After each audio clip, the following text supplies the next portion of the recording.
자, 오늘 말씀은 순종의 법과 믿음의 법입니다.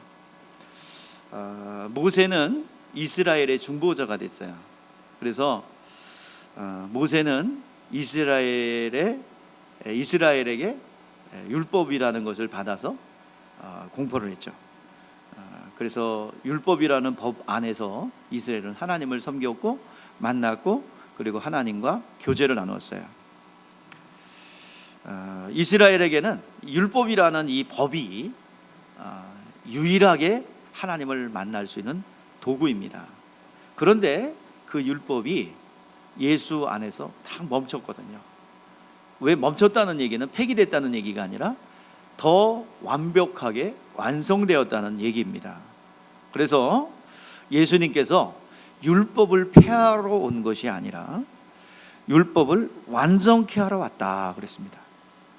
율법의 원래 기능은 죄를 깨닫게 하는 법이에요.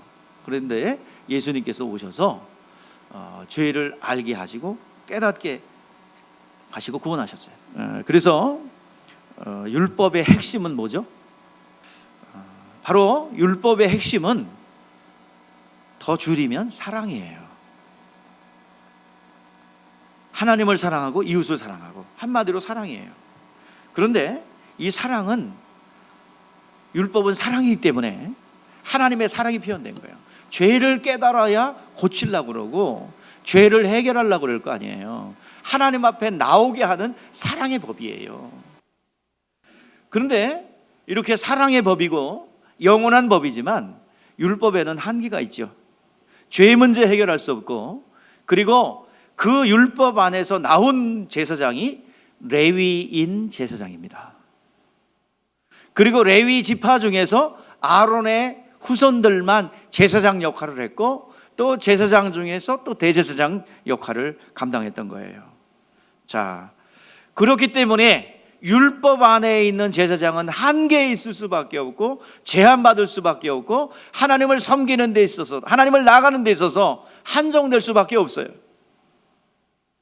예수님은 제한이 있는, 한계가 있는 레위 지파의 제사장으로 온 것이 아니고 영원하고 완전하고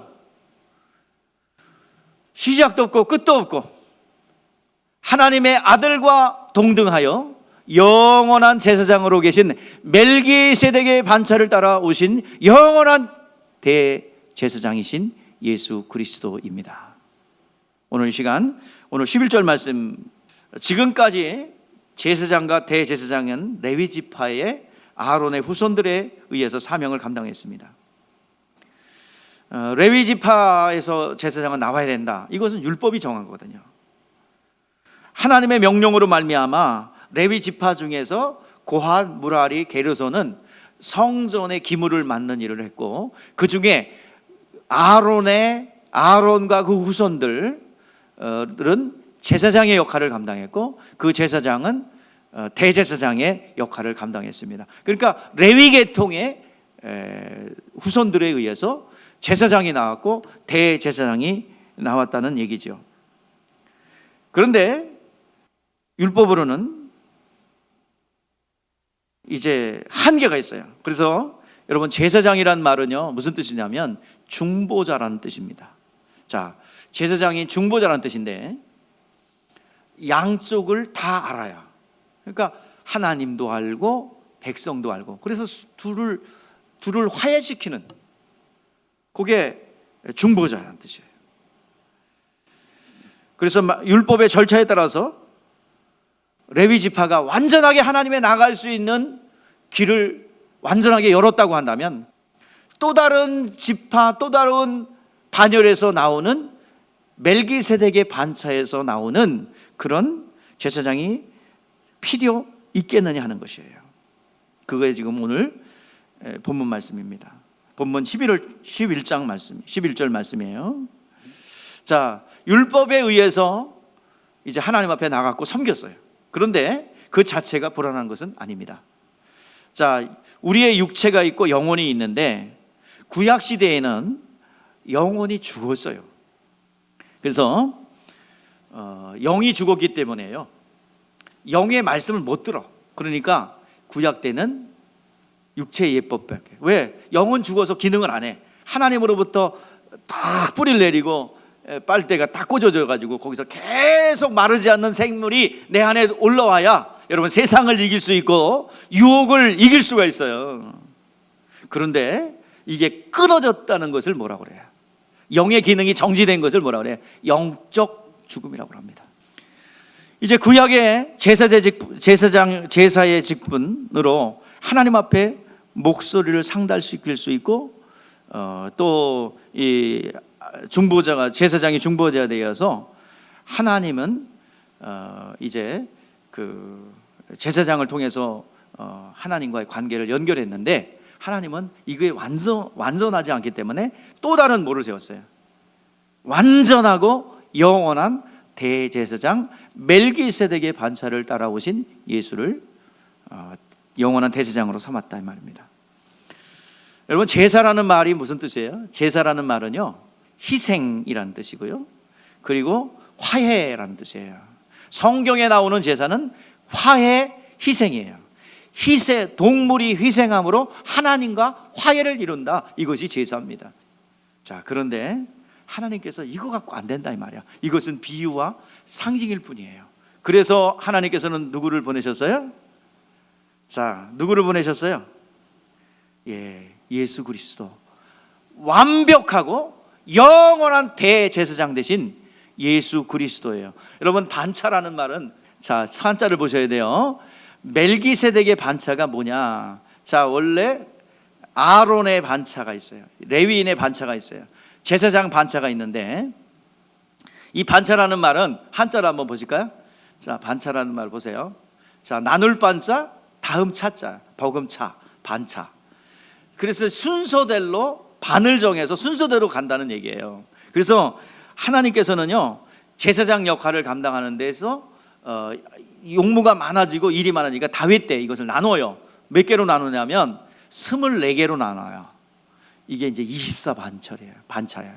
자, 그래서 예수님은 유다 지파에서 그러니까 레위 지파의 제사장과 다를 바가 다른 제사장이죠. 그래서 만약에 레위 지파의 제사장으로 왔다면 율법에서 온 것이기 때문에 1년에 한 번씩 계속 바꿔야 되지만 우리는 예수님이 중보자가 됐기 때문에 단 한 번에 완전히 영원히 지금 하늘 보좌에서 우리를 위하여 중보하고 계십니다. 끊임없이 여러분들 우리가 아직 죄인되어 있을 때에 우리가 하나님을 모른다고 부인하고 하나님을 저주한다 할 때도 주님은 여러분들을 위해서 죽어주셨고 여전히 중보자 되셨습니다. 조금만 기다려보시죠. 내 끝낼까? 저 생명 끊어버릴까? 아닙니다. 주여 좀 기다리세요.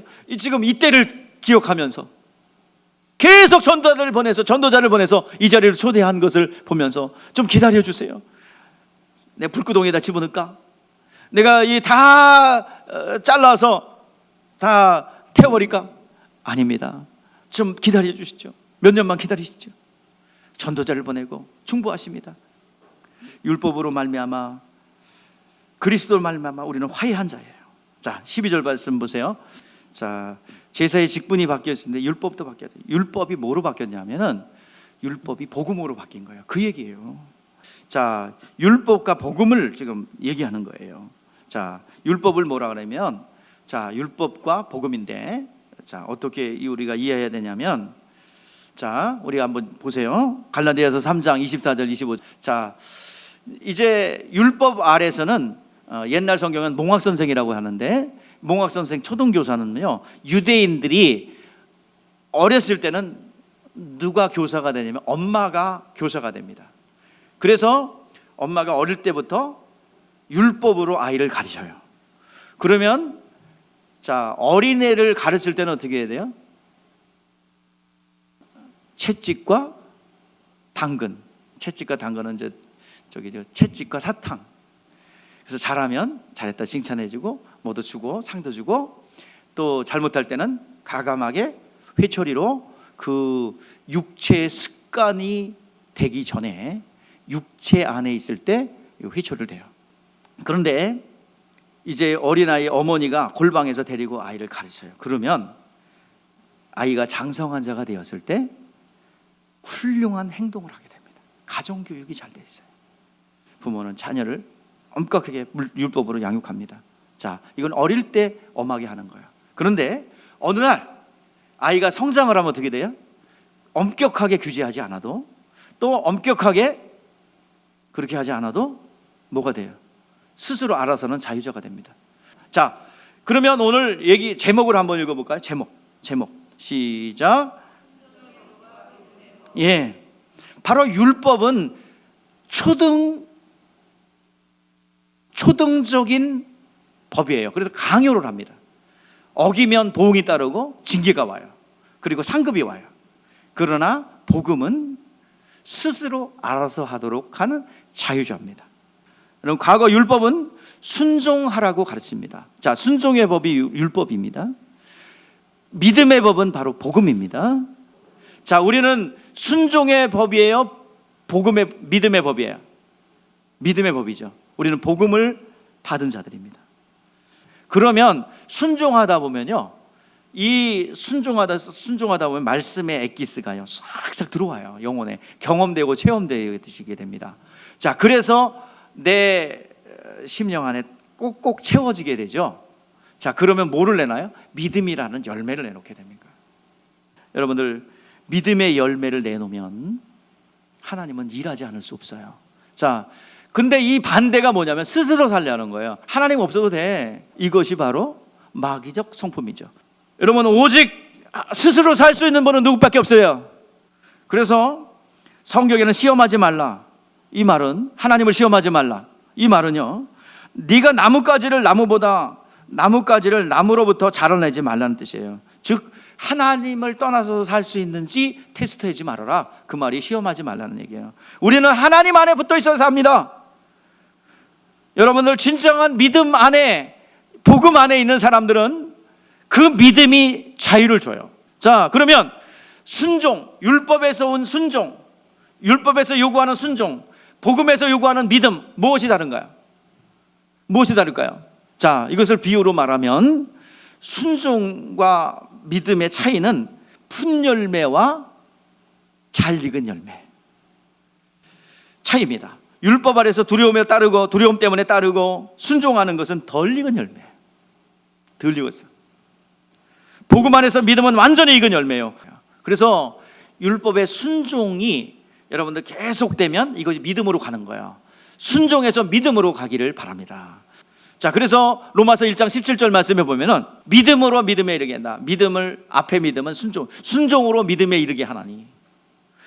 믿음으로 믿음에, 이거 단어는 상관없어요, 바꿔서도. 그러나 구별하지니까 순종과 믿음으로 구별한 거예요. 순종하다 보면 여러분들 한계가 오고, 기도하게 되고, 이것을 뚫어야 되고, 극복해야 되고, 그러면서 하나님을 체험하게 됩니다. 그러면서 뭐가 성장해요? 믿음은 들으면서 나며, 들음은 그리스도의 말씀으로 말미암느니라. 경험된 말씀은 믿음의 성장으로 이어지게 되는 거예요. 그래서 성령이 교사되어서 우리를 순종하는 것을 하나하나 경험하게 될 때 우리의 믿음에 진보가 있게 될 줄 믿습니다. 오늘 여러분들, 회개하라, 그런 말은 무슨 소리예요? 하나님을 의지하지 않고 스스로 하려는 거, 내 멋대로 살아가려는, 내 자유로 살아가는 것으로부터 돌이켜라, 하나님을 의지하라 하는 것입니다. 세례는 무엇입니까? 결단이에요. 나는 이제부터 내 뜻대로, 내 의지대로, 내 힘으로, 내 방식대로 살았던 것을 내가 죽이고 옛사람을 장사 지내고 이제는 하나님의 뜻대로 의지하며 살겠습니다. 하나님의 진액을 받아들이며 살겠습니다 라는 고백입니다. 하나님만이 스스로 살 수 있는 분이에요. 스스로 살겠다는 것, 하나님 되겠다는 것은 사단입니다. 그에게는 뭐만 임할 뿐이에요. 스스로 살겠다는 자, 지극히 높은 자와 비교, 내가 지극히 높은 자에 올라, 지극히 높은 곳에 올라 지극히 높은 자와 비기리라. 이게 뭐예요? 네 가지 아이웰이잖아요. 내가 하리라. 내가. 여러분, 그들의 궁극은 뭐예요? 지옥 형벌이죠. 스스로 살려는 자들의. 그러면 스스로 살려는 자들의 지옥 형벌에 처해 있는 자들이 증상이 뭐예요? 가난과 질병. 하나님 자리에 들어오세요. 신앙생활을 하십시오. 종교생활하지 마시고. 신앙생활이라는 것은 여러분 뭡니까? 나는 당신을 위해서 따라해보세요. 신앙생활, 나는 하나님 당신을 위해서 살겠습니다. 하나님 당신 없이는 나는 살 수 없습니다. 아멘. 그래서 그분이 살려줘야 사는 것이고 그분이 축복해야 축복을 받는 거예요. 그래서 그 엑기스를 그분이 일하는 길은 뭐야? 믿음이에요. 믿음. 이게 신앙생활이에요. 여러분들 종교생활은 뭐예요? 내가 잘해서 하나님을 감동시켜서 구원받는 우리에게 이 시간 신을 감동시키려는 게 종교생활이야. 내 고행, 인내, 극기 뭐 이런 거 다 종교생활입니다. 이제 하나님 앞에 가까이 나가시기를 바랍니다. 그게 뭐냐면 주님께서 우리에게 주신 십자가가 있습니다. 내가 너희를 사랑한 같이 너희도 서로 사랑하라. 온천에 다니면 만매리의 복을 전파하라. 또 온천에 다니면 그 세례를 주고 내가 분부한 모든 것을 가르쳐 지키게 하라. 제자를 삼으라. 이 말씀이 여러분들에게 주신 십자가입니다. 자, 이 말씀을 순종하여 믿음의 진보가 있는 사람이 가는 데마다 하나님을 드러내고 하나님을 나타내고 가는 데마다 전도하는 현장마다 손대는 곳마다 하나님의 일하심의 현장이 나타나게 될 줄 믿습니다. 여러분 그 신앙생활을 하시길 바랍니다. 종교생활을 배제하고 극기하고 인내하고 하나님 앞에 잘 보여 내 고행으로 내 노력으로 하려고 하는 것이 아니라 그분 앞에 말씀의 진액을 빨아들여서 믿음의 진보를 내놓기를 주의 이름으로 축복합니다. 기도하겠습니다.